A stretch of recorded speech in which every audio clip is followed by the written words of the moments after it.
The moment Pauline Turner fired that rifle into the air and sent 3 men scrambling for their horses, she had not expected anyone to be watching from the ridge above. The summer of 1882 had been cruel to the territory of New Mexico, baking the red earth into something that cracked and groaned underfoot, turning the sparse grass the color of old straw, and pushing men to the edges of their patience and their morality. Pauline had been riding alone for 4 days out of Silver City, cutting northwest toward the small homestead she had purchased with the last of her savings and the proceeds from selling her late father's printing press. She was 26 years old, she had no husband, she had no brothers, she had no one to stand beside her when those 3 riders had blocked her wagon on the narrow canyon road and begun making proposals about what she ought to surrender to them. So she had surrendered nothing. She had reached beneath the wagon bench with a steadiness that surprised even herself, retrieved the Winchester her father had taught her to use when she was barely tall enough to hold it level, and she had fired once into the sky, racked the lever with a sound that she had always believed was the most persuasive sound in the world, and leveled the barrel at the nearest man's chest with eyes that did not waver. They left. She sat there on the wagon bench with the rifle still across her lap, the echo of the shot still moving through the canyon walls, and she breathed through her nose the way her father had taught her, slow and long and deliberate, the way you breathe when your hands want to shake but you will not let them. It was then that she heard the horse. She had the rifle up before the sound fully registered in her mind, aimed at the ridge line where a rider was picking his way down a narrow switchback trail with the practiced ease of someone who had been doing it since he was a boy. He held one hand up, palm out, and he was not reaching for anything at his hip, and he moved his horse at a pace that was almost deliberately unhurried, as though he understood that the woman below him needed to see him coming. He was perhaps 29 or 30, lean in the way that men who worked outdoors their whole lives became lean, with broad shoulders under a sun-worn canvas jacket, and a dark hat pulled low enough that she could not see his eyes until he had crossed the canyon floor and pulled his horse to a stop a respectful distance from her wagon. When he tilted his head back, she saw a face that was tanned and straight-featured, with dark eyes that were reading her expression the way a man reads weather signs on a horizon.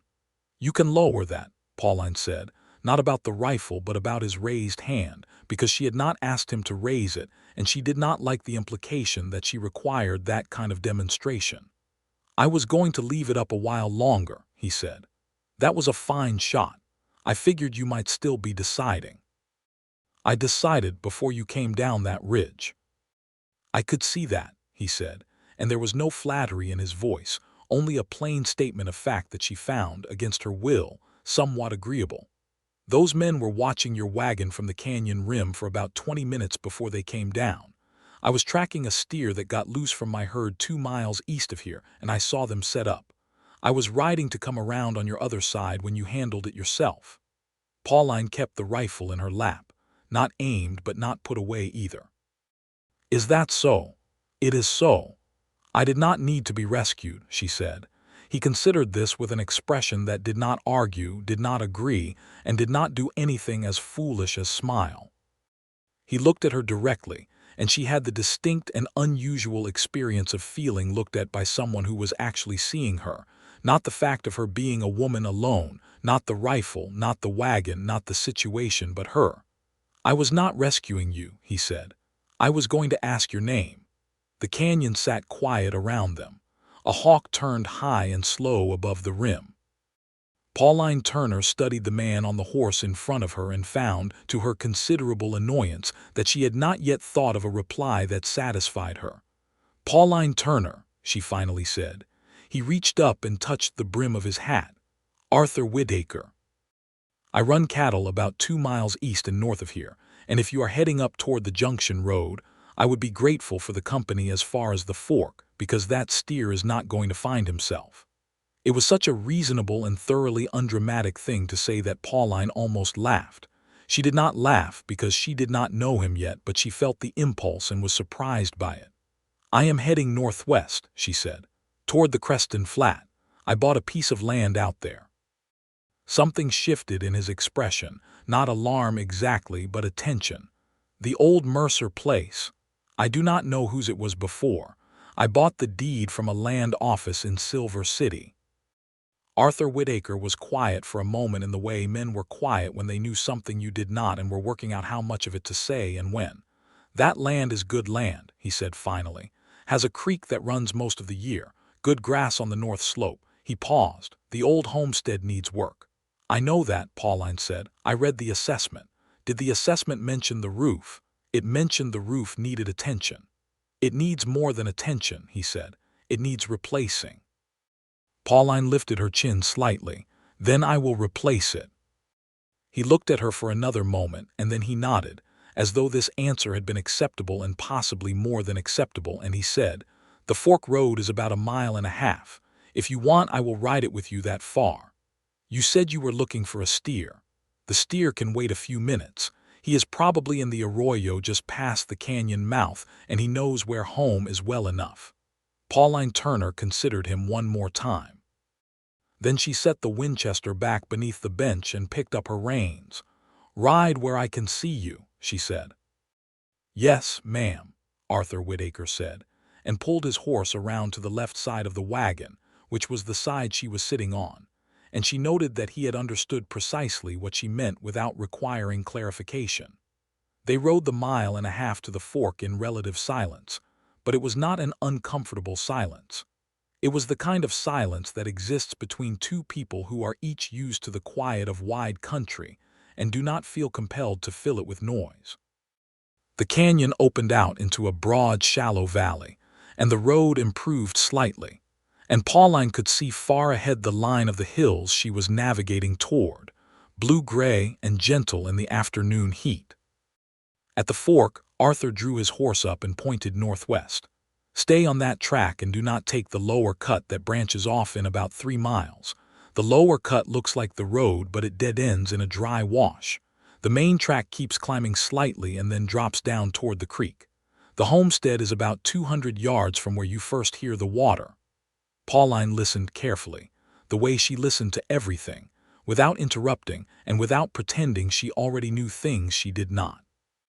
"Thank you," she said, and meant it without sentiment. He touched his hat again. "Welcome to the territory, Miss Turner."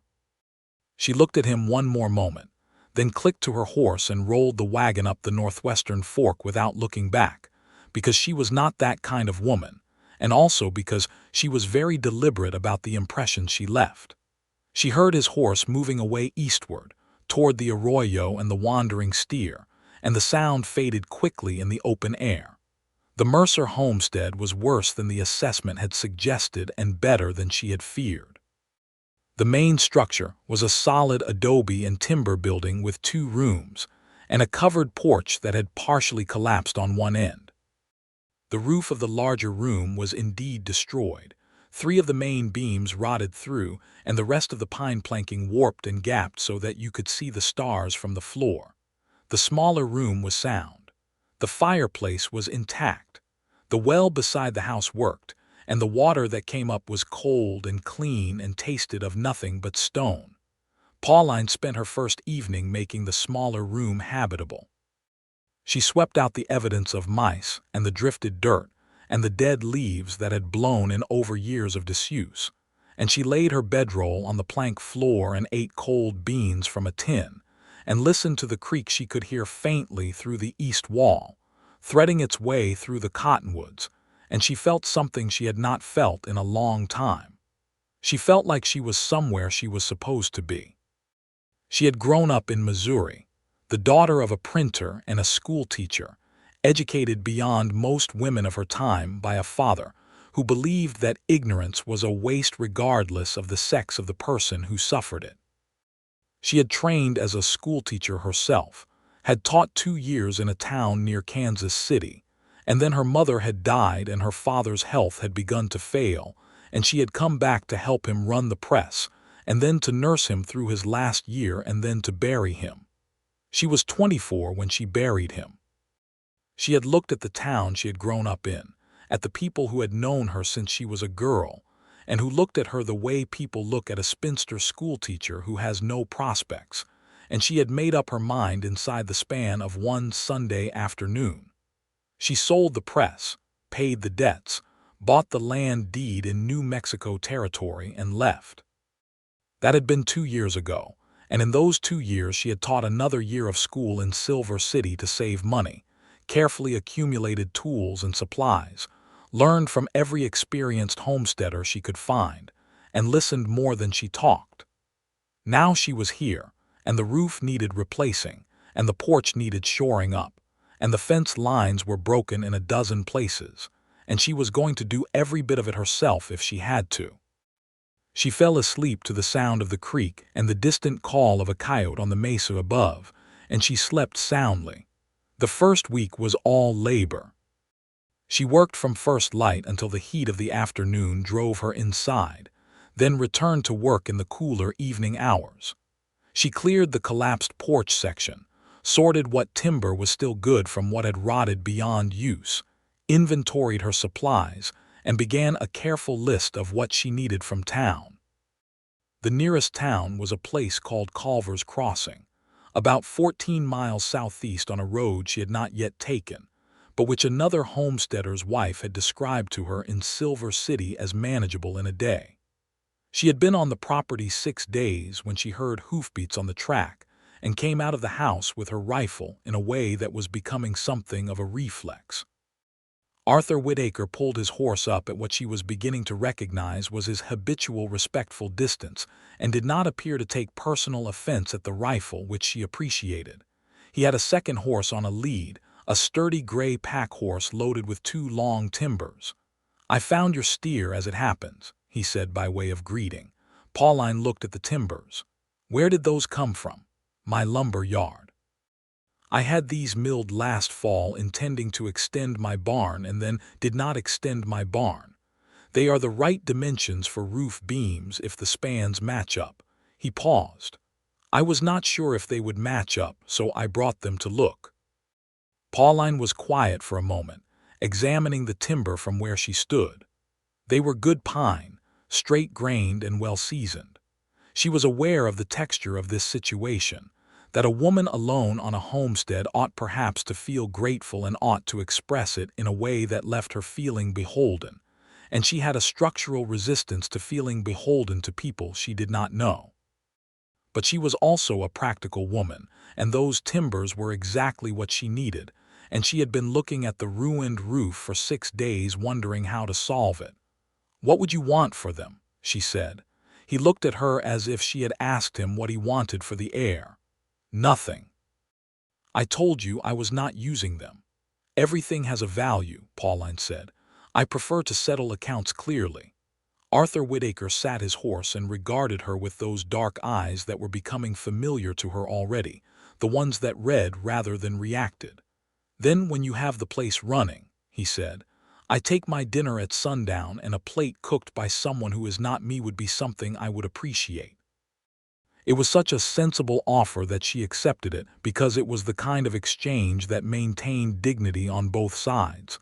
"One supper," she said, "when I have a stove set up." "That is fair," he said. "Do you want help with the measuring, or shall I leave the timber and go?" "I can measure myself," she said, "but if you know how to set a ridge beam, you can stay." He swung down off his horse in one easy motion. "I know how to set a ridge beam," he said. She had not doubted it. She had simply needed to say it as an invitation rather than have it assumed, and she thought, as she led him around to the ruined side of the roof, that he understood this, because he waited for her to direct the project rather than taking it over, and he worked alongside her without inserting himself in front of her. They worked through the morning and into the early afternoon. Pauline had found that the existing wall plates were still sound, that only the beams themselves had failed, and that with 3 new beams the roof structure could be rebuilt.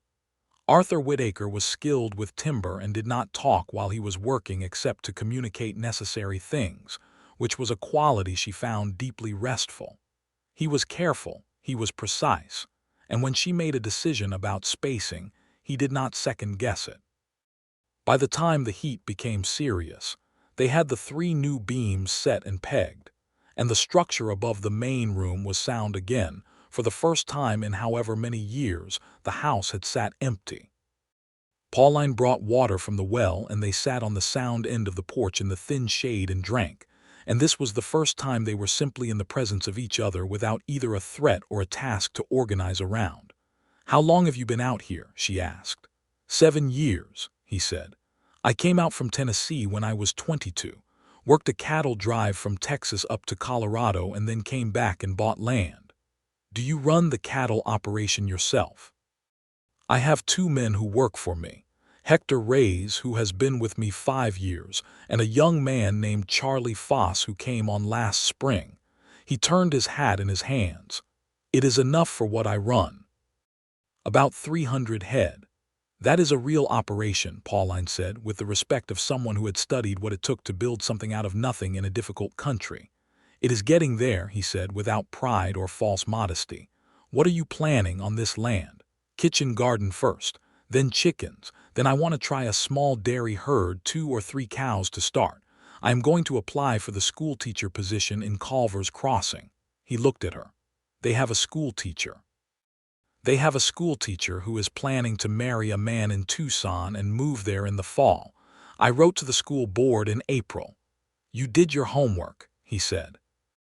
"I generally do," said Pauline Turner. He smiled then for the first time, and it was a good smile, the kind that arrived slowly and meant something. "I think you are going to do all right here," he said. She looked out at the valley and the hills and the creek line marked by the dark green of the cottonwoods. "I intend to," she said. He finished his water, thanked her for it, and collected his horses and rode back east, and Pauline stood in the yard of her homestead and watched him go, and felt something she had not felt in a long time, and was not yet ready to name. The weeks that followed were among the most satisfying and exhausting of Pauline Turner's life. She worked the land with a systematic ferocity that she had inherited from her father, who had believed that a job done correctly the first time saved you from doing it twice. She sourced pine planking from Culver's Crossing for the roof deck, and spent 3 days laying it herself, climbing with a confidence that had made old Harmon Greeley at the lumber yard shake his head, and declare she was going to break her neck, a prediction she did not honor with a reply. She rehung the porch on both ends and reinforced the adobe where the mortar had crumbled. She dug her kitchen garden and fenced it against rabbits with wire she traded 2 days of teaching for, helping Greeley's children with their reading while he made up the fence wire at lumber yard prices. Culver's Crossing was a town of perhaps 300 souls, with a general store, a lumber yard, a livery, a small hotel that also served as the post office, a church, and 2 saloons.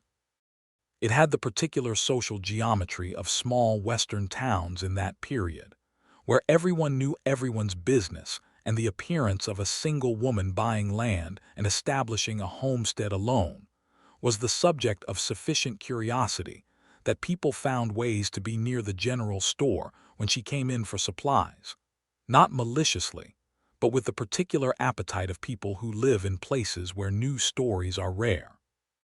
She was civil to everyone and private about everything, and within 3 weeks she had the reputation of being a steady and capable woman with good sense, which was the reputation she would have chosen for herself if given the option. In September, the school board offered her the teaching position. She accepted it without ceremony and began teaching the 12 children of Culver's Crossing their letters and their numbers in the small whitewashed building that sat between the church and the post office, riding the 14 miles to town 3 days a week and spending the other days on her homestead. And on the days she taught, she stayed the night at the hotel, which Mrs. Harmon Greeley ran with an iron tidiness that Pauline respected. She saw Arthur Whittaker twice more in September. Once at the general store in Culver's Crossing, where they exchanged a few words over the hardware counter about fence post spacing, and once when he appeared at her homestead on a Tuesday afternoon with 2 of his men to help her move a large stone that had lodged in the creek bed and was redirecting the water away from her property. The stonework had been proposed by Hector Reyes, Arthur's foreman, who had noticed it on a ride past, and Arthur had presented it as Hector's idea, which she thought was something worth noticing about him. The supper she had promised him she cooked in the second week of October, when her stove had been set up and she had her kitchen room in reasonable order. She had made a proper beef stew with potatoes and onions from her own garden, and cornbread, and a dried apple pie that had come out better than she expected given the temperament of the stove. Arthur arrived at sundown precisely, which she had noted was consistent with how he operated, and he removed his hat at the door and remarked on the improvements to the house in a way that was genuine rather than performative. They sat at the small table she had built from the timber scraps and ate and talked, and this was different from the work conversations they had had, because there was nowhere else to be and nothing else to do, and they were simply two people across a table from each other. She told him about her father and the printing press and the years in Missouri, and he listened in a way that indicated he was actually absorbing what she said rather than waiting for his turn to speak.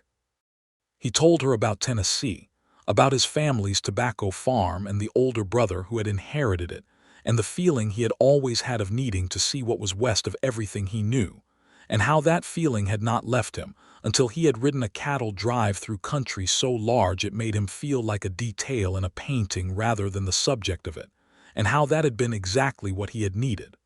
"Why New Mexico?" she asked. "After Colorado?" "The color of it," he said, and then seemed mildly surprised at himself for saying it, as though it was a thought he had not expected to produce in conversation. "The red and the gray and the blue. Tennessee is green. Everything is green. This is the opposite of that. I needed the opposite." Pauline looked at him across the table. "I understand that," she said. "Completely." He looked back at her, and the lamp between them was the only light in the room, and the night outside the window was enormous and full of stars, and neither of them said anything for a moment that was very slightly longer than was entirely necessary. "The stew is exceptional," he said. "The pie is better," she said. He laughed, and she liked the sound of it.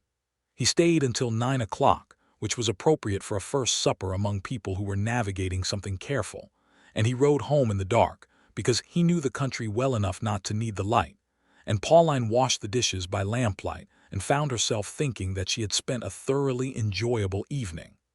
October deepened into November, and the temperature dropped, and Pauline Turner's first winter in New Mexico territory began to assert itself.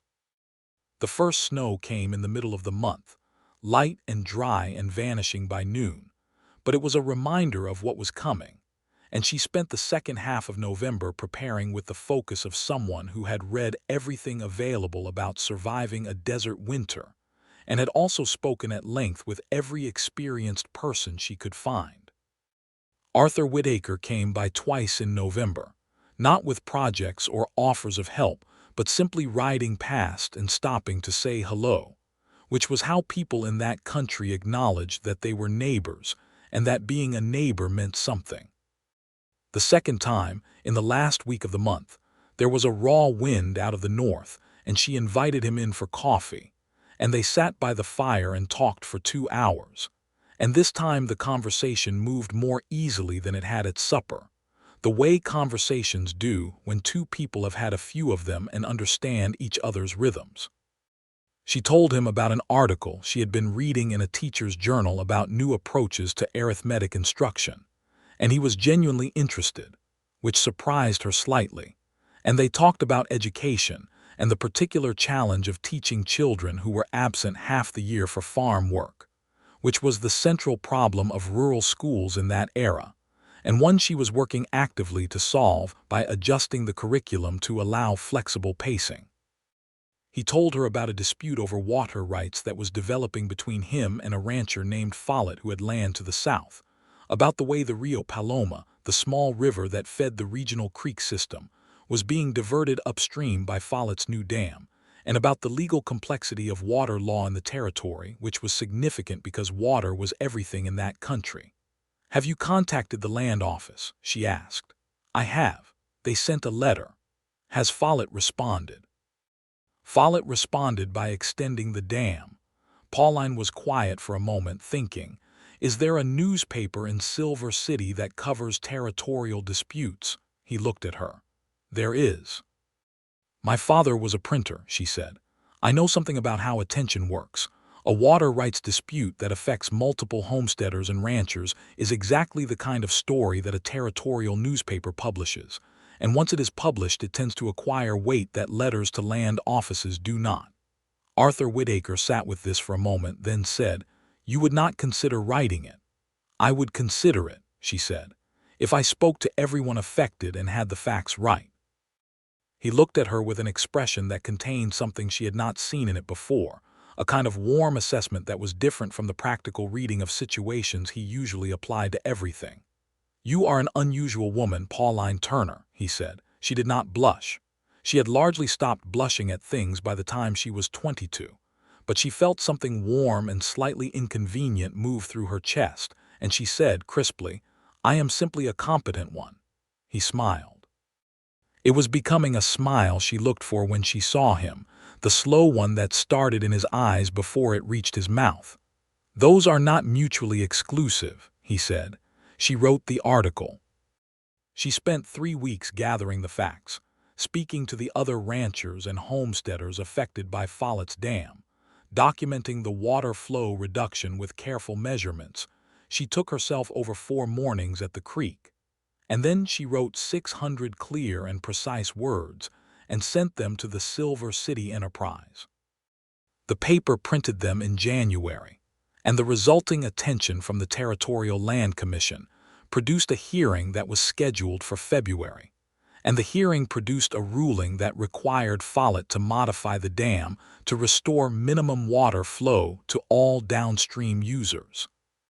Arthur Whitaker came to her door the morning after the ruling was announced and stood on her porch with his hat in his hands and a look on his face that was more open than she had ever seen it, and he said, I do not know how to thank you for that properly. There is nothing to thank, she said. It was a matter of public record that needed to be stated plainly. Pauline, he said, and something in the way he said her name, not Miss Turner but Pauline, steady and direct, made her look at him more carefully than she had been. I would like to take you to dinner in Culver's Crossing, if you are willing. She studied him for a moment. She was aware that this was a different kind of offer than timber or creek stones or coffee by a fire, and she was aware that she was aware of it, and she was aware that her awareness of it was something she needed to consider honestly. When? She said. Saturday, he said, if Saturday works for you. Saturday works for me, said Pauline Turner. The hotel dining room in Culver's Crossing was not a grand establishment by any measure, but Mrs. Greeley ran it with a care for detail that Pauline respected, and the food was good and abundant. And on a Saturday evening in February 1883, it was the most public and most specific thing that Pauline Turner and Arthur Whitaker had done together, and they were both fully aware of it. The other diners were aware of it too, with the particular awareness of small towns, and Pauline chose not to find this irritating, because it was simply the texture of the world she lived in. They sat across from each other and ordered the roast chicken, which Mrs. Greeley brought herself with a satisfaction she barely troubled to conceal, and Arthur asked Pauline about her students, and she told him about a boy named Thomas Aldridge, who had been unable to read a single word when she first encountered him in September and who had read aloud a full paragraph from the primer just last week, and the way she talked about it made Arthur look at her with that steady warmth again. You love the work, he said. I love watching people get hold of something they could not reach before, she said. The work is the instrument for that. That is a useful way to think about most things, he said. She asked him about the cattle operation, and he told her about his plans for the spring, about the bloodlines he was trying to improve in the herd, about a bull he was hoping to purchase from a rancher in Texas, whose cattle were consistently heavier at market weight. He talked about it with the particular pleasure of someone who had built something from nothing and could see the shape of what they were building even while there was still significant building to do. She noticed that he never talked over her. She noticed that when she made a point, he engaged with the point rather than waiting it out.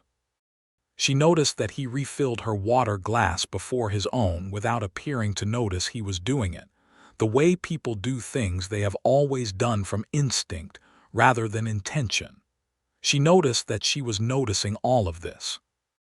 After dinner, they walked the length of Culver's Crossing's Main Street in the cold, clear February night, their breath visible, and they talked about everything and nothing, the way you do when you are with someone, and the talking is partially just a way of being in motion together.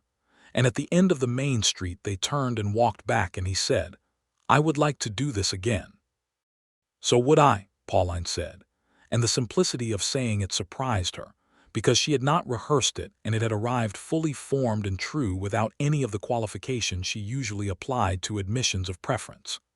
He walked her to the hotel door and touched the brim of his hat and said good night, and she went inside and climbed the stairs to her room and sat on the edge of the bed and thought, very clearly and without confusion, that she was in considerable trouble.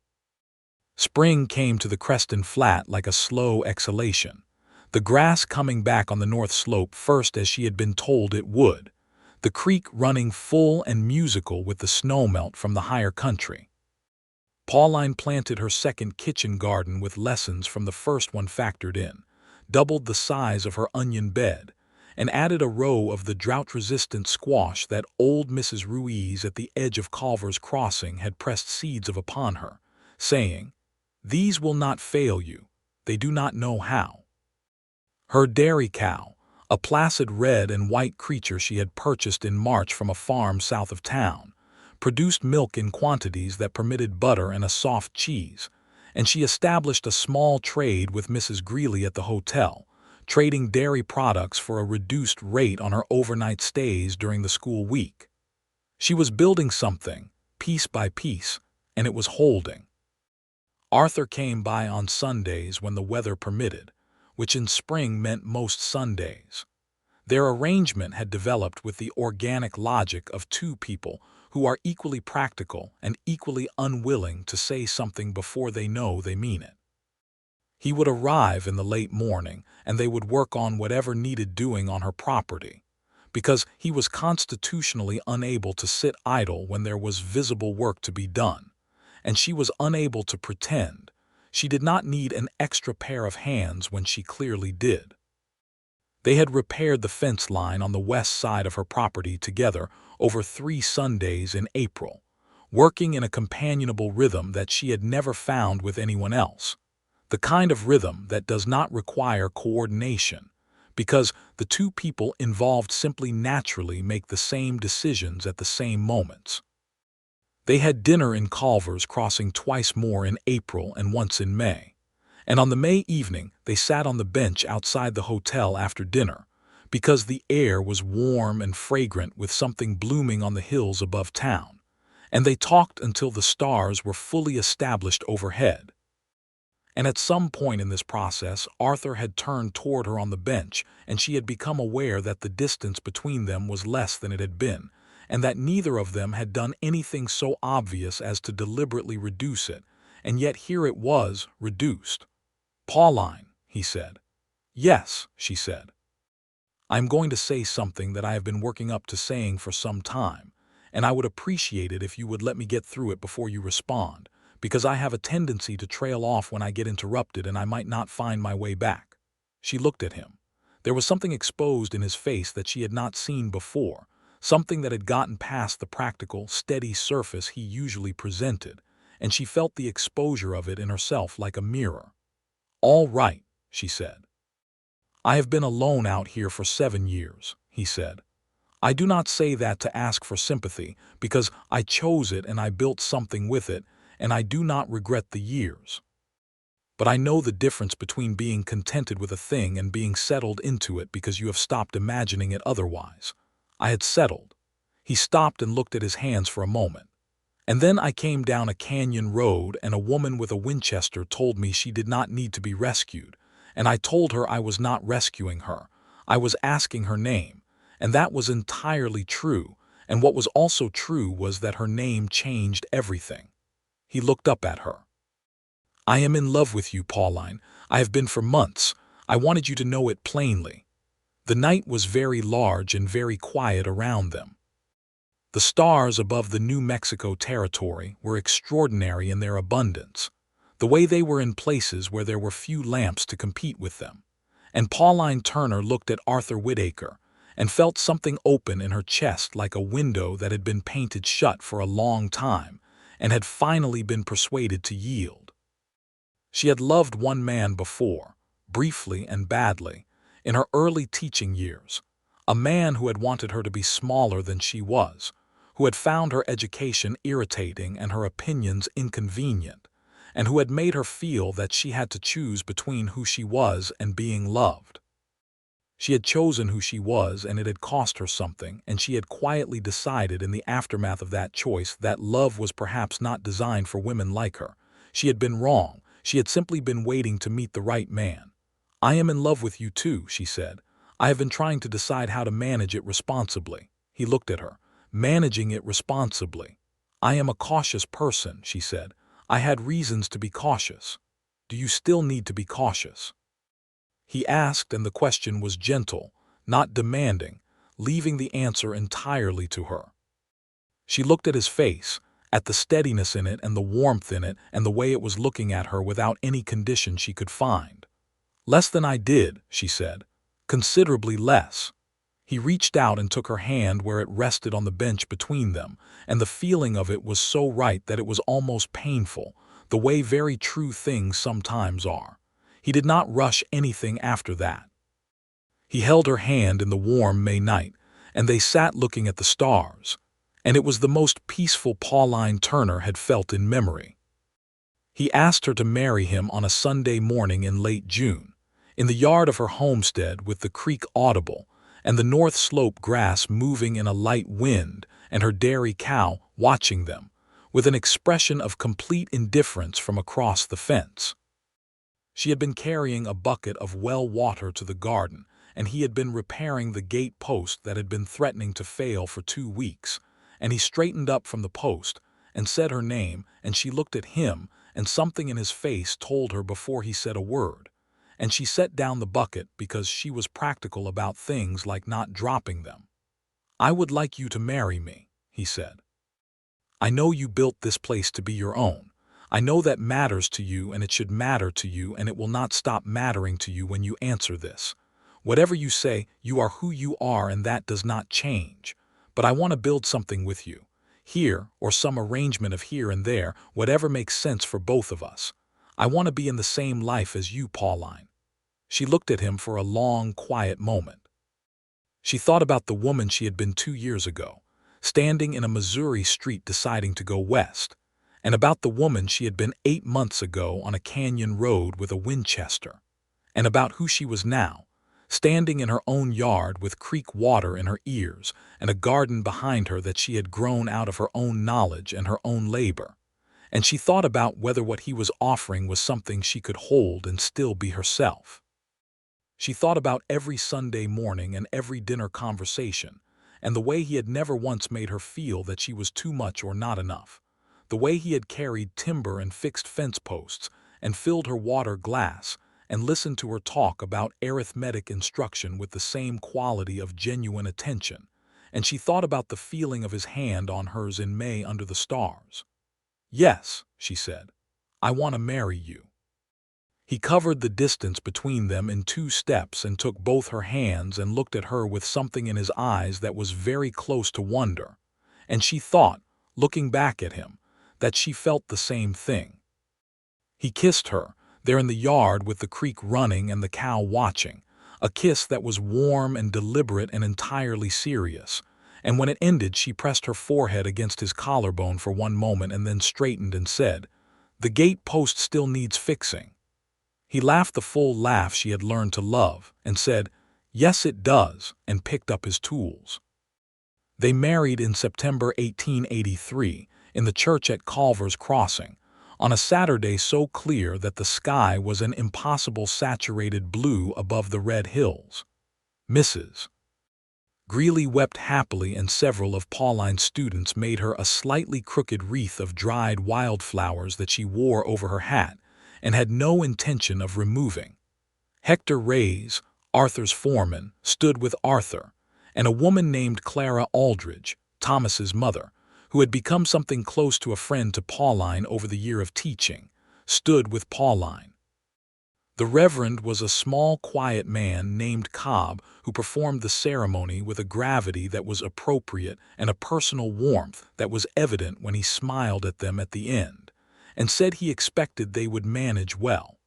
Pauline suspected he was right. The question of where to live had been solved in the way Pauline had hoped it could be, which was through honest conversation and mutual accommodation. Arthur's house on his cattle property was larger and more substantially built, with a proper bedroom, a sitting room, and a kitchen that had a good stove. But Pauline's homestead had the creek and the garden, and the school-teaching commute was equidistant from either property. They agreed that her homestead would not be abandoned, that it was her property and would remain so, and that they would spend portions of the week at each place according to what needed doing, and that over time they would build a proper connecting road that halved the ride between the two properties. This arrangement was regarded by the population of Culver's Crossing with varying degrees of understanding, but Pauline and Arthur found it worked well for the particular texture of their lives, and within a year it had settled into a natural rhythm. She kept teaching. He kept ranching. On the days they were at the same property in the evenings, which was more days than not, they read together and talked and cooked together and built a domestic life that was the precise shape of who they both were. And this was something neither of them had known to hope for, but both of them recognized immediately as extraordinary good fortune. In the spring of 1884, the Follett Dam issue resurfaced when the rancher attempted to sell his land to a mining operation that proposed to use the river water for ore processing, which would have destroyed the water supply for the entire lower basin. Pauline wrote again, this time to the territorial legislature, a longer and more formal document that drew on her months of water measurement data and the legal precedent from the previous ruling. She recruited Arthur and 4 other ranchers and homesteaders to sign it, and she rode to Silver City herself to deliver it to the legislative aide who had handled territorial resource matters. The mining proposal was rejected 3 months later on the basis of water rights concerns. "You should have been a lawyer," Arthur said, the evening the letter arrived confirming the rejection. He was sitting across the fire from her, a cup of coffee in one hand, and his face was lit by the firelight and entirely content. "Lawyers charge for their time," Pauline said. "I am just a woman who knows how to write a clear sentence." "Pauline," he said, in the tone that meant he was about to disagree with her about something, the tone she had learned to love because it was never unkind. "I know," she said. "I know what I am." "Good," he said, "because it is considerable." She reached across and took his coffee cup from his hand and drank from it, which she did regularly, and which he regularly pretended to object to, and handed it back, and he was smiling that slow smile. In January of 1885, Pauline told Arthur she was pregnant, in the kitchen of his house on a cold morning with snow on the ground outside and a fire going in the stove. She told him with a directness that was native to her, and also with a vulnerability in her face that she rarely permitted herself, because this was enormous and she was not entirely sure of everything she felt about it. Arthur sat down, quite suddenly, in the kitchen chair behind him, and looked at her with an expression that moved through several things rapidly, and arrived at something so purely happy that she felt her eyes fill, which she had not expected. "Are you all right?" he said. "How are you feeling?" "I am fine," she said. "I am very well, actually. I feel entirely like myself, which the doctor says is good." "When?" "August," she said. "Approximately." He stood back up and came to her and held her face in both his hands and looked at her as though she were something remarkable, which she privately felt was not quite accurate because women had been doing this since the beginning of time, but which she also accepted from him because it was genuine. "We need to talk about the school," she said, practically, because they did. "I will finish the year. I need to talk to the board about the fall." "Yes," he said, "we will figure that out. And I want Mrs. Ruiz to be the midwife. She has delivered half the children in this valley." "Yes," he said again. "Arthur," she said, "you can say more than yes." He laughed, and there was something slightly overwhelmed in it which was new enough from him that she found it tender. "I am very happy, Pauline," he said. "I am so happy I cannot quite get to the other side of it yet." She put her hands over his where they still rested against her face. "I am too," she said. "I truly am." Her son was born in August of 1885, on a night that was warm with the last of the summer heat, and he arrived in the world with considerable opinions about it, which Pauline thought boded well for his character. They named him James, after her father, with the middle name of Thomas, which was Arthur's father's name, and James Thomas Whittaker entered the world weighing a healthy amount, and with a quantity of dark hair that Mrs. Ruiz declared would all fall out and regrow, which it did, coming back in fine and light as his father's had been when Arthur produced a photograph from his childhood taken in Tennessee in 1860.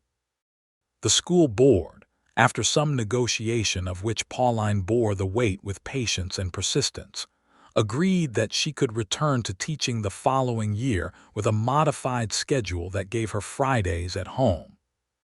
They also hired an assistant, a young woman named Louise Ferry, who had recently come to the territory from Kansas, and whom Pauline took under her supervision with the same methodical care she applied to everything.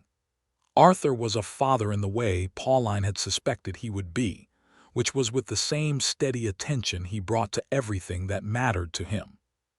He held James in the evenings while Pauline graded papers at the table, and he talked to the baby in a low voice about the cattle operation and the fence lines and the water rights situation and the weather patterns. And James listened with the rapt attention of someone who could not yet parse the words but found the voice entirely convincing. And Pauline watched this from across the table, and felt something so profound, she could not have named it without embarrassing herself. They spent the first winter of James's life mostly at Arthur's property, where the house was warmer and better suited to an infant. And by spring, Pauline had began the planning for a proper addition to the homestead on the Creston Flat, a proper bedroom and a larger kitchen, the kind of building project that required actual carpenter work rather than the functional repairs she had managed alone. Arthur brought in a carpenter from Silver City named Madrigal who worked with 2 assistants, and by midsummer the homestead had been transformed into something that was genuinely a house, solid and proportionate, and of the country.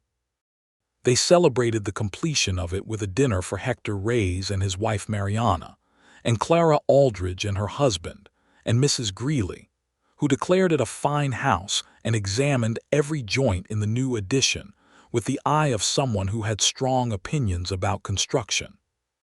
James sat on a blanket on the new kitchen floor and received the attention of the assembled guests with a dignity that Arthur said he had inherited from his mother, and Pauline said he had inherited from no one because he was entirely his own person. And they had this argument with such good humor that Hector Reyes told his wife on the ride home that he did not think he had ever seen 2 people argue so pleasantly. The years moved through the particular rhythm of the territory, which was defined by seasons and water and cattle prices, and weather events and the slow accrual of a life built in a difficult place. 1886 brought a drought that tested the creek but did not break it, and Pauline's water data from the Follett dispute proved useful again when she was able to document that their creek flows, while reduced, remained within historical range, and were not indicating the kind of systemic failure that some less scrupulous landowners were using to make insurance claims. She wrote a short piece about water monitoring for the Territorial Agricultural Bulletin, her 3rd publication in as many years, and received a letter from the University of New Mexico Territory's Land Survey Office asking if she would be willing to consult on a regional water assessment, to which she replied with the kind of qualified yes that meant yes, but on her terms. Arthur's cattle operation grew steadily. In 1887, he was running 450 head, had added a third man, a quiet and diligent young man of Apache descent named Daniel Eaglefeather, who Arthur had met during a dispute about stolen cattle, in which Daniel had been the one who located the thieves and returned the cattle without being asked and without compensation, which Arthur considered to be a reliable character reference. Daniel was 21 and had grown up in the territory with a knowledge of the land and the water and the weather that Arthur found invaluable, and that he said, without qualification, exceeded his own. Pauline continued to teach. She had by 1887 been through 4 full years at the Culver's Crossing School and had produced in her assessment several students she was proud of, and one she was extraordinarily proud of, which was Thomas Aldridge, now 15, who was reading at a level that exceeded most adults in the region, and who was going to Silver City to the secondary school in the fall on a scholarship Pauline had applied for on his behalf, and argued for with a persistence that the scholarship committee later described to each other as, charitably, very thorough. She taught Thomas's younger siblings now, 2 girls and another boy, and Clara Aldridge had become one of the most reliable and dear friendships of Pauline's adult life, the kind that is built slowly from shared years and honest conversation, and the mutual recognition that the other person will tell you the truth, even when a softer answer would be easier. James turned 3 in August of 1888 and was a boy of considerable personality, with his father's dark eyes and his mother's directness, a combination that suggested he would be either a very effective or a very challenging adult, and possibly both.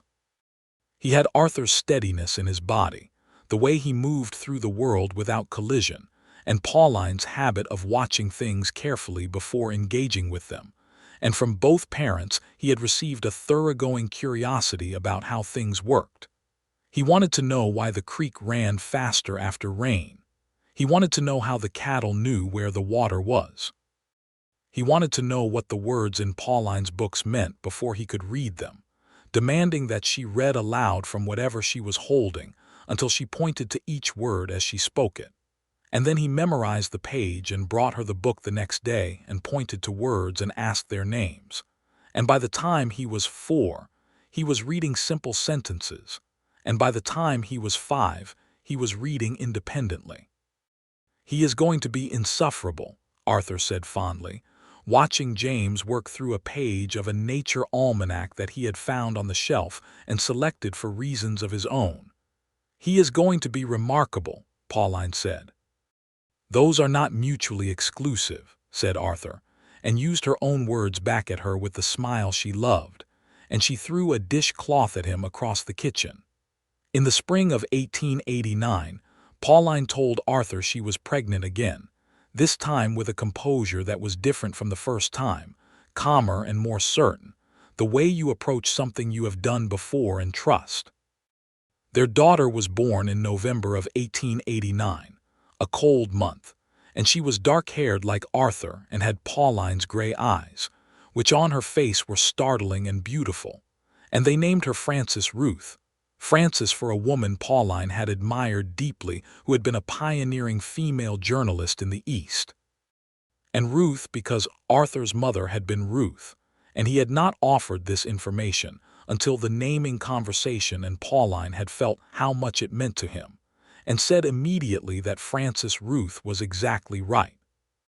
James received his sister with the seriousness of a boy of 4 who had been told he was going to have to be patient and responsible, which he executed by bringing her his almanac and reading to her from it on the 2nd day of her life, while she slept with the total commitment of newborns, and Pauline sat in the rocking chair beside the bed watching her son read to her daughter, and felt the same thing she had felt watching Arthur talk to James in the evening years before. That profound and unnameable feeling that she had finally learned to simply accept as the texture of being deeply happy. New Mexico Territory was moving toward statehood with the lurching progress of political things, and the territory of 1889 was a more complex place than the one Pauline had arrived in 7 years before.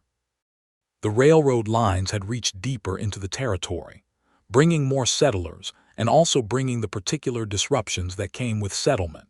The displacement of communities that had been on this land for centuries, the Apache, and the Navajo peoples who had been systematically pushed from their lands, through a combination of military force and treaty violations that Pauline had documented in her mind, with the same careful attention she brought to water levels and arithmetic instruction. These were injustices she named as injustices in her conversations, and in the one long letter she wrote to the territory's congressional representative, which received a polite acknowledgement and no action, and she did not know how to solve what she could not solve, but she knew that pretending it was not happening was a choice she would not make. Daniel Eaglefeather, who worked for Arthur, had grown into one of the most essential people on the operation, and also, over the years, into someone that both Arthur and Pauline respected and trusted beyond the professional relationship. He ate Sunday dinner with them several times a year and talked about the country with a specificity of knowledge that was different from what the settlers brought, the knowledge of someone whose people had understood this land for generations and were now watching that understanding be systematically disregarded. Arthur listened. Pauline listened.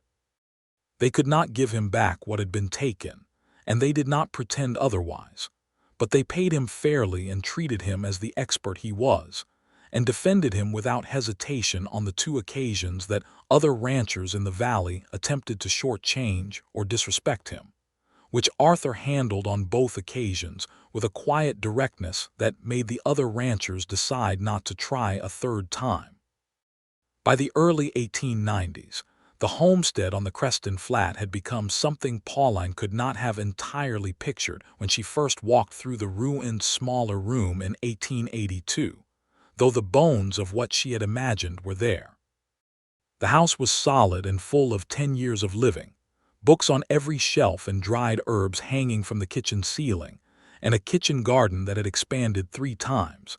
And the north slope that Arthur had mentioned on that first Canyon Road day was crossed with fence lines that defined her small dairy operation, now 6 cows producing enough for a comfortable trade with Culver's Crossing and 2 homesteads to the east.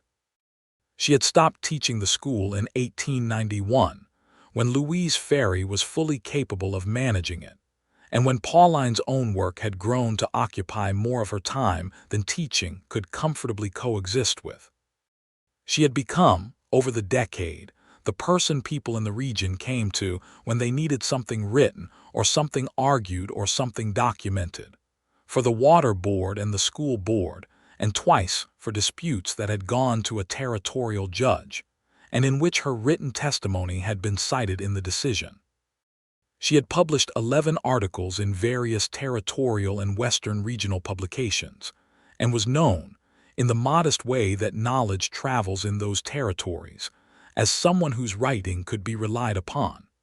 She had also, in 1890, established a small lending library in the back room of the hotel with Mrs.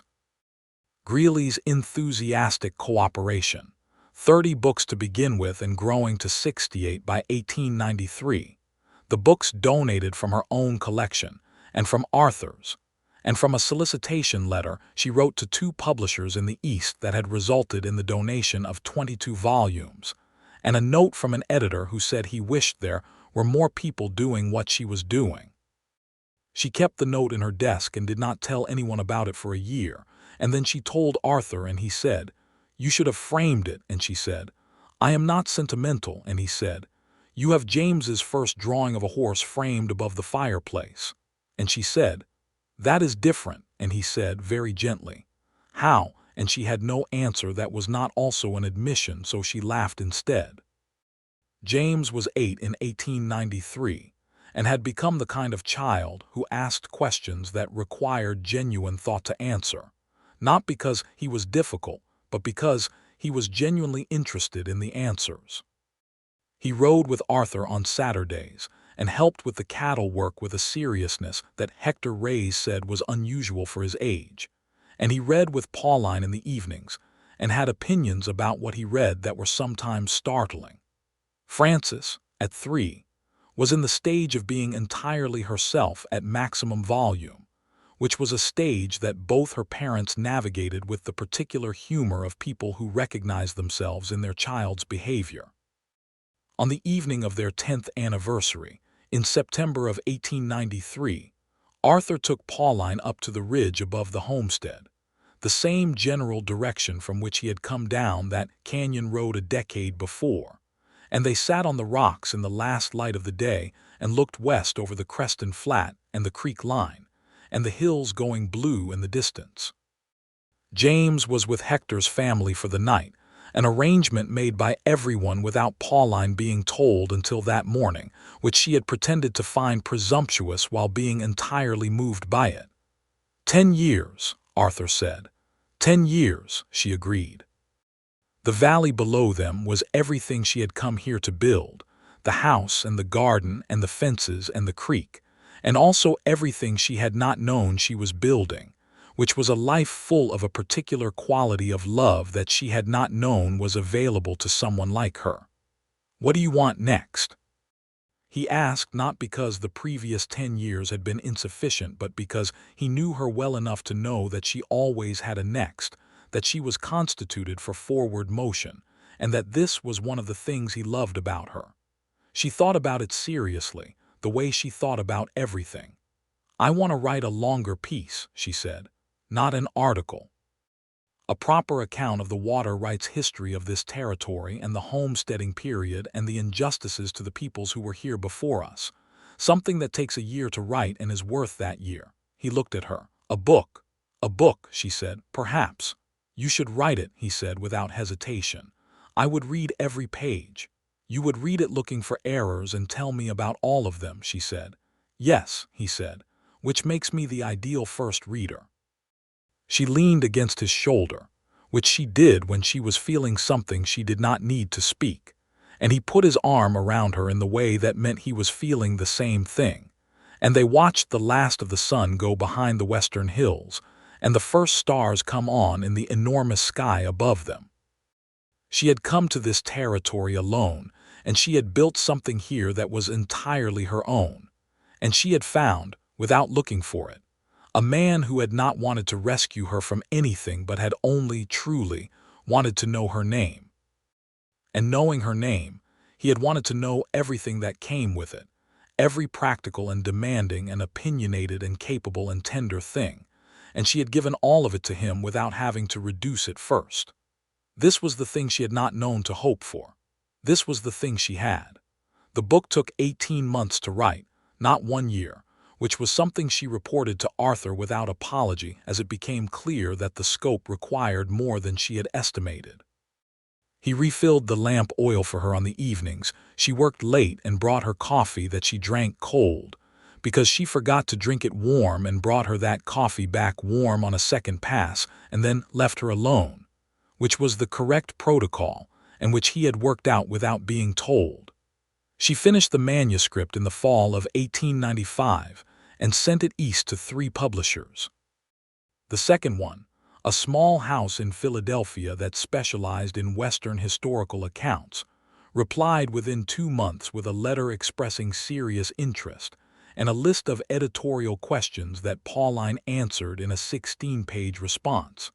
And by the spring of 1896, the book was contracted.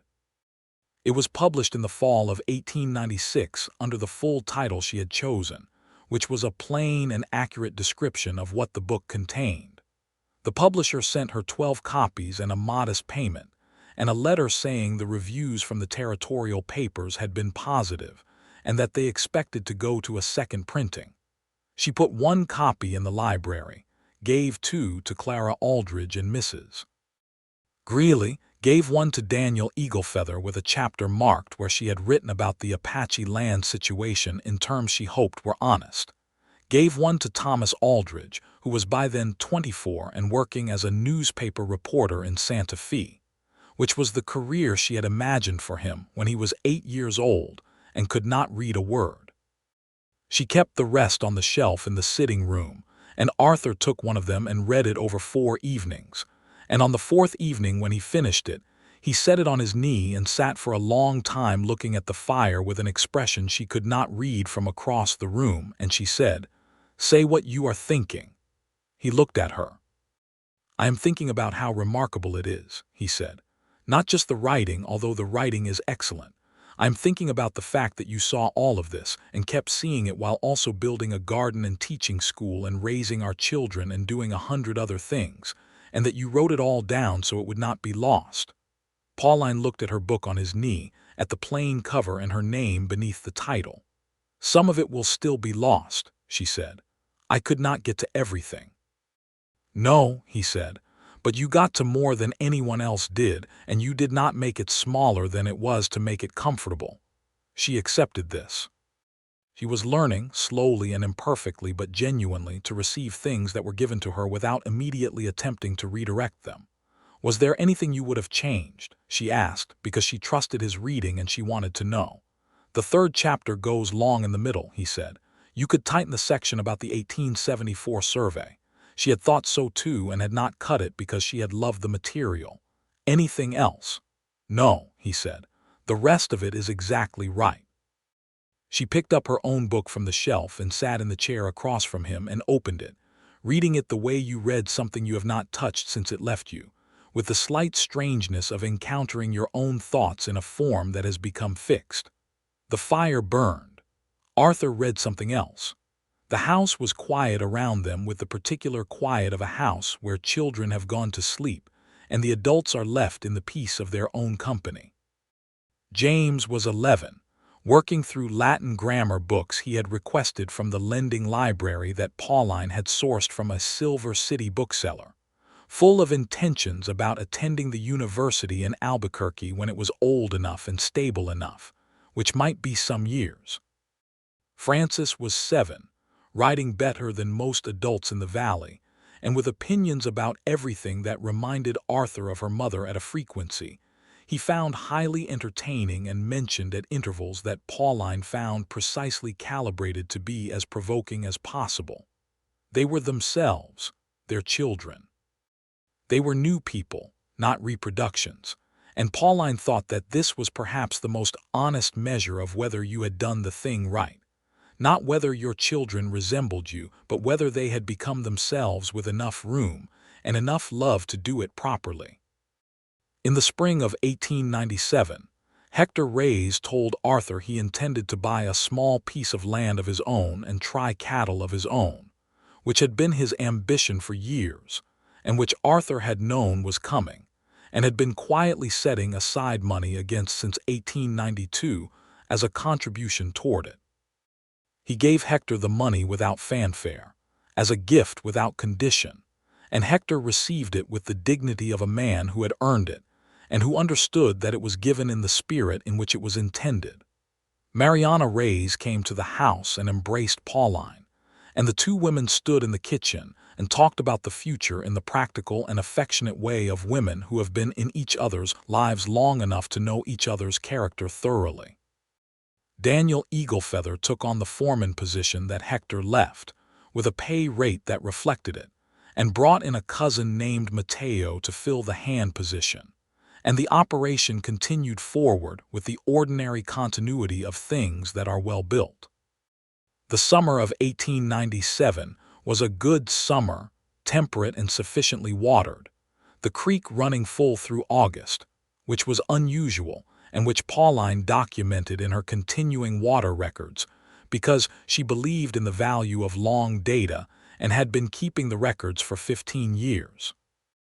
The garden produced abundantly, and she put up more than she had the previous 2 years, the shelves of the larder filling with the particular satisfaction of provision. In September, Arthur came in from the South Range late one evening with a look on his face that she had not seen in some time, the look of someone who is holding something between their hands and working out how to put it on the table. She waited, because she had learned that waiting was often the most useful thing she could do. "The Garrison property is for sale," he said. Garrison was a rancher to the south whose land ran along the better water access in the region, a coveted piece that several people had their eyes on. Garrison is going to California. His son does not want the land. How much land? Pauline asked. 1,200 acres, good grass, creek access. He paused. It would double what I run. She looked at him. What are you thinking? I am thinking about James, he said. In 10 years, if he wants the land and wants to build something on it, there would be something real to build on. Pauline was quiet for a moment because this was the kind of thinking that went very far forward and she needed to follow it the same distance before she responded. Is this what you want? She said. Not what you want for James, what you want. He considered this with the seriousness it deserved. Both, he said.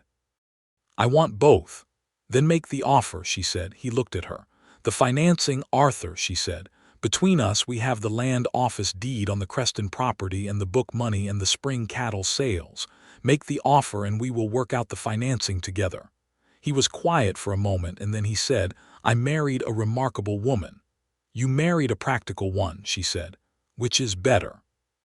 Those are not mutually exclusive, he said, and used that phrase back at her again, the one that had traveled through their marriage like a small thread of understanding, the acknowledgement that the world did not require things to be one thing or another.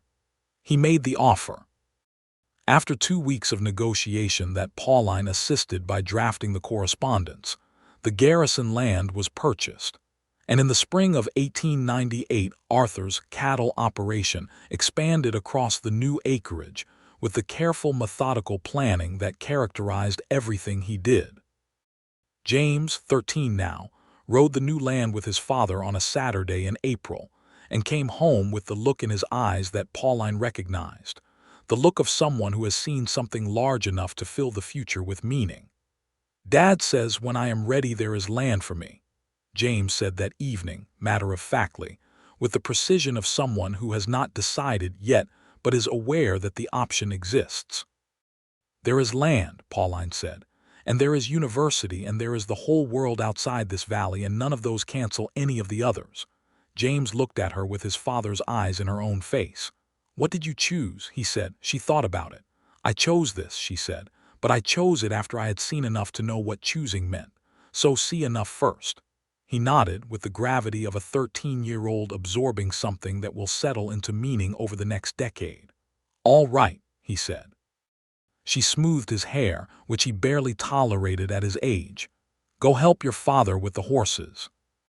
He went, and she stood in the kitchen and looked out the window at the north slope going green in the spring, and the creek line, and the far blue hills that had been the backdrop of everything that mattered to her for 16 years. The new century arrived in the territory with the particular combination of hope and disruption that marked that period.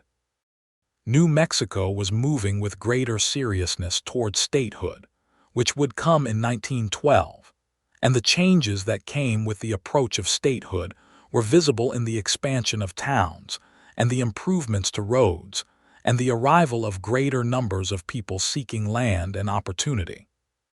Culver's Crossing grew, the school doubled its enrollment, and Louise Ferry hired a second teacher for the lower grades.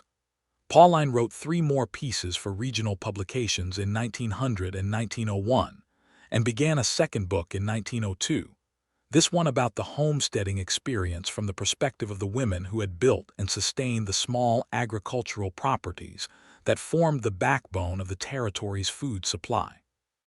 She had been collecting accounts for years, in conversation and correspondence, and the material was extensive and detailed, and full of the particular kind of knowledge that does not get recorded unless someone decides it is worth recording.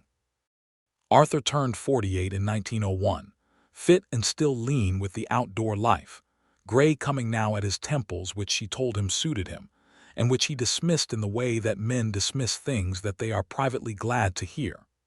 She was 45. Her dark hair touched with silver at the edges, and she had never cared about the silver because her mother had gone silver early and it had been beautiful on her, and she saw no reason to pretend otherwise. They had built the life entirely. is what it amounted to, in the measure of years and work and love, and the specific texture of days that add up to a life when you are not paying attention to them adding up. The homestead on the Creston Flat was a real property now, solid and green and productive, with a dairy herd and a garden and the creek running beside the cottonwoods, and Arthur's cattle land stretched south and east, and between them there was a road that was better than a track and passable in most weather. James was 17 in 1902 and had been corresponding with the normal school in Las Vegas, New Mexico, which offered the kind of education that could take him further if he wanted to go. He had his father's steadiness and his mother's intellectual appetite, and had become, in his teenage years, a young man of considerable character, which both his parents attributed to him rather than to themselves, because they were people who gave credit where it was due. Francis was 12, fierce and capable and deeply invested in horses, having already demonstrated a skill with animals that Daniel Eaglefeather said was unusual and instructive, and she was learning from Daniel with a seriousness that made him uncomfortable at first, not because she was a girl, but because she asked questions whose answers required him to reach the edges of what he knew, and that was uncomfortable for anyone. Pauline watched all of this, her children and the work and the man who had come down a canyon ridge with his hand in the air, and she thought sometimes about the woman she had been before all of it, the Missouri schoolteacher with a Winchester and no plans to need anyone, and she thought about how wrong she had been about what needing meant. She had thought needing meant surrender. She had thought love was a reduction. She had been wrong with the particular accuracy of someone who had been hurt enough to build defenses that were not quite fitted to the actual enemy. The actual enemy, she had learned, was not love. It was the wrong kind of love, the conditional kind, the kind that required smallness. The right kind, it turned out, was the opposite of smallness. It was the thing that made you bigger than you could be alone, not by adding something foreign to you, but by recognizing everything you were and wanting that, specifically that, in its full and inconvenient and demanding entirety. She knew this because Arthur Whitaker had wanted that and nothing less since the day he came down a canyon road and heard her tell him she did not need to be rescued, and told her, with an honesty she had not expected and had not forgotten, that he was not there to rescue her. He was there to ask her name. He had never stopped being interested in the answer. In June of 1903, James left for the normal school in Las Vegas, New Mexico, on a Thursday morning with 2 bags and a set of Latin grammar books and the almanac he had been carrying since he was 8, which was now held together with a piece of leather cord. Pauline stood in the yard and embraced him, and felt the specific and expected grief of watching a person you love go toward their life, and she did not ask him to stay or to be careful beyond the reasonable minimum, because she believed that the work of raising a child toward their own life was completed when they actually went toward it. Arthur shook his hand and then embraced him too, briefly, and with the difficulty that men of that era sometimes had with expressing feeling in gesture, but with a warmth that James received without requiring more of it. He rode to Culver's Crossing and took the stage east, and they watched the road long after the dust had settled. "He will be fine," Arthur said. "He will be better than fine," Pauline said. "He will be exactly himself." They went back into the house and had breakfast and talked about the fencing project on the South Range, and this was the correct response to the day, to let the life continue in the ordinary direction, because ordinary continuity was what they had built together, and it was what they could offer each other when the extraordinary moments had passed. Francis, 14 by then, was less inclined to academic ambitions and more inclined to practical ones.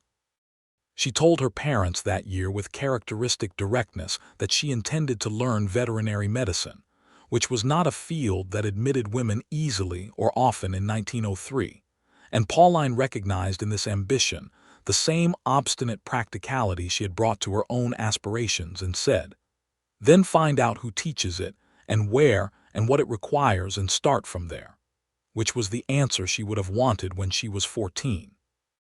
Arthur said, "There is likely to be a need for a good animal doctor in this territory for a long time," which was his way of indicating support without sentimentalizing the obstacle.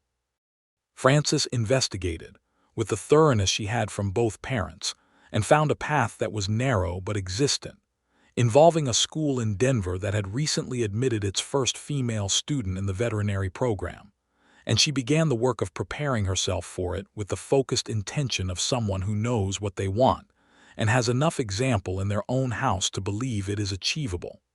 In 1905, Pauline finished her second book and sent it east.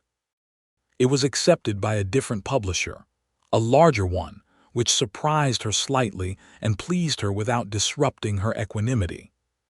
The second book sold better than the first, partly because by 1905 there was growing interest in the history of the American West, and partly because her writing had continued to develop over the years since the first book, gaining in confidence and depth without losing the plainness that had always been her native voice.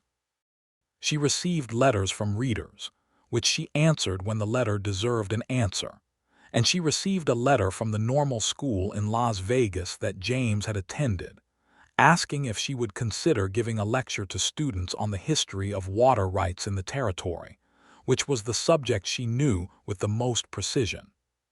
She said yes, and gave the lecture in March of 1906, standing in front of 60 students with the same quality of attention she had brought to 12 children in Culver's Crossing a quarter century before, and it went well enough that they invited her back.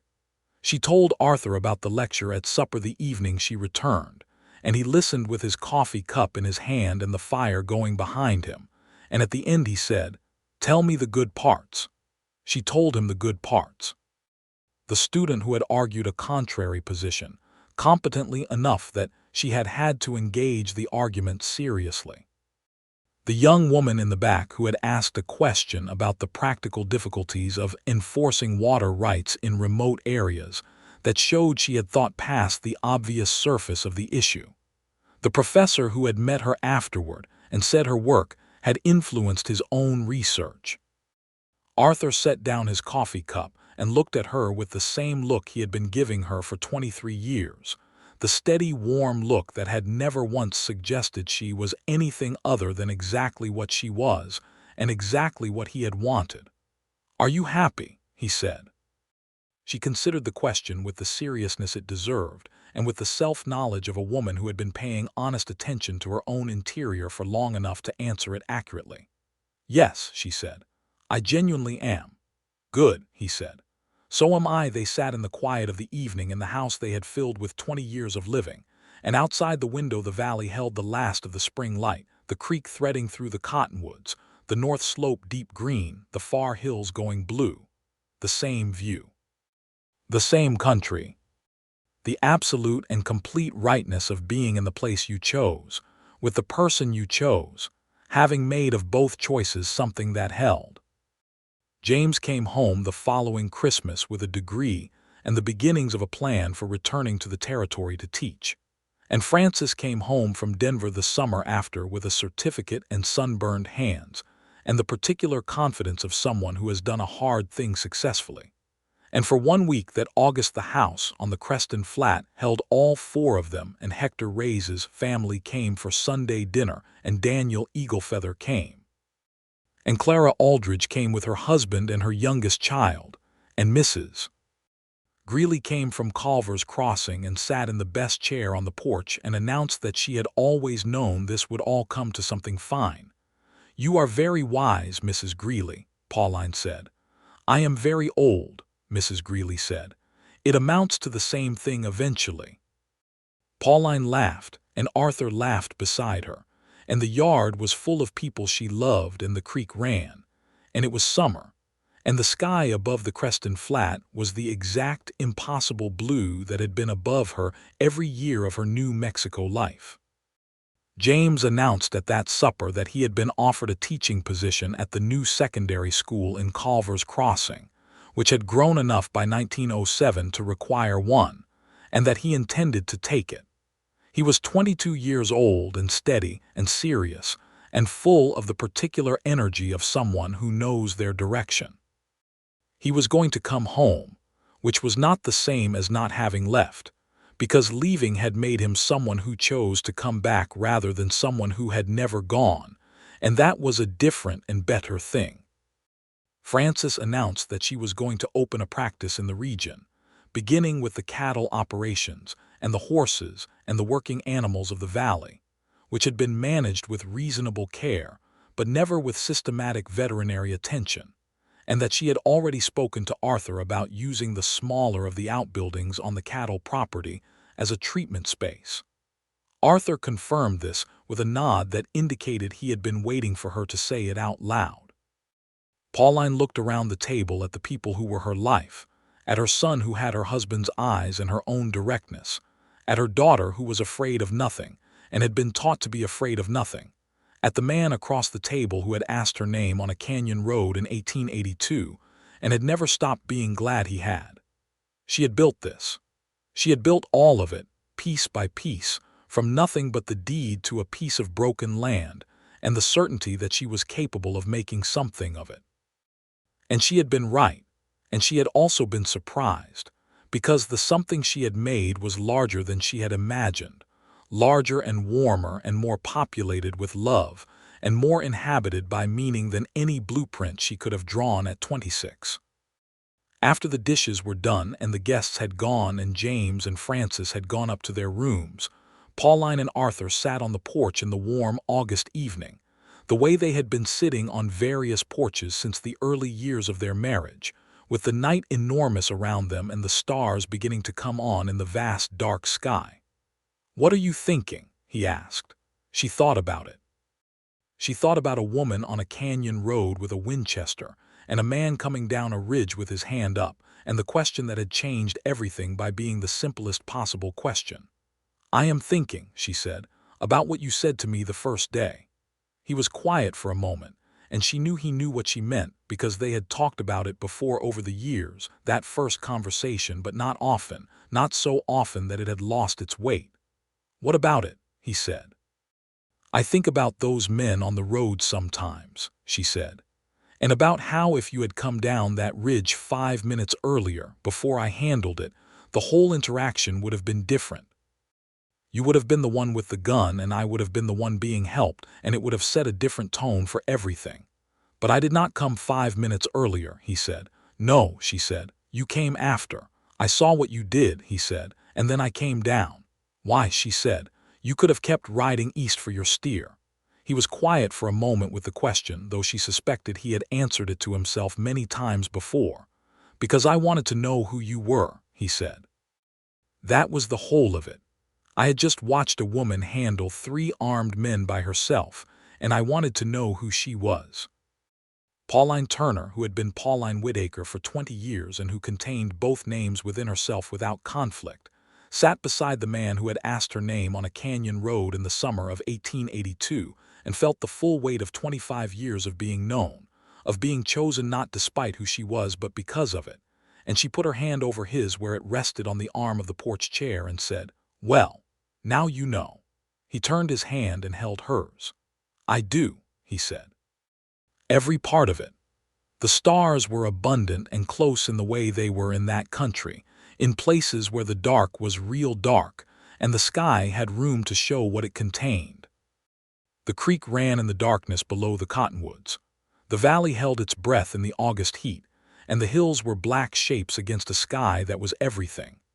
They sat there for a long time, saying nothing, which was sufficient, and when the evening had cooled enough that the air felt like a blessing, they went inside, into the house full of the evidence of a life built deliberately and held well, and the door closed behind them on the enormous and generous night.